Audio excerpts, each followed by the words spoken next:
আজ সুন্দরীর স্বামী তার মাঠে ক্রিকেট খেলতে যাচ্ছে।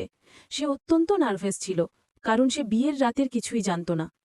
আর এখানে প্রভু আনন্দে স্নান করে দ্রুত ফ্রেশ হয়ে ওঠে। যখন প্রভু তার পাশে বসে, সুন্দরী ভীত হয়ে দূরে দাঁড়িয়ে থাকে।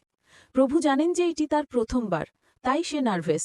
প্রভু আলতো করে তাকে ভেতরে নিয়ে আসেন এবং বিয়ের রাতের কথা তাকে ব্যাখ্যা করেন। তাকে চাপ দেওয়ার পরিবর্তে তিনি অন্য ঘরে ঘুমাতে যান। সকালে প্রভু অফিসে যাওয়ার জন্য প্রস্তুত হন এবং সুন্দরীকে নাস্তা তৈরি করতে বলেন। কিন্তু তিনি আবিষ্কার করেন যে সুন্দরী তার ঘরে নেই। তিনি বাথরুম এবং রান্নাঘর সহ সর্বত্র অনুসন্ধান করেন, কিন্তু তিনি তাকে খুঁজে পান না। তিনি বাড়ির বাইরে, এমনকি পাড়ায়ও তাকে খুঁজতে শুরু করেন। তিনি নিরাপত্তা রক্ষীর কাছ থেকেও শুনতে পান না। আতঙ্কিত হয়ে প্রভু দ্রুত বাড়ির দিকে ফিরে ছাদে যান। তিনি সুন্দরীকে এক কোণে বিষণ্ণভাবে বসে থাকতে দেখেন।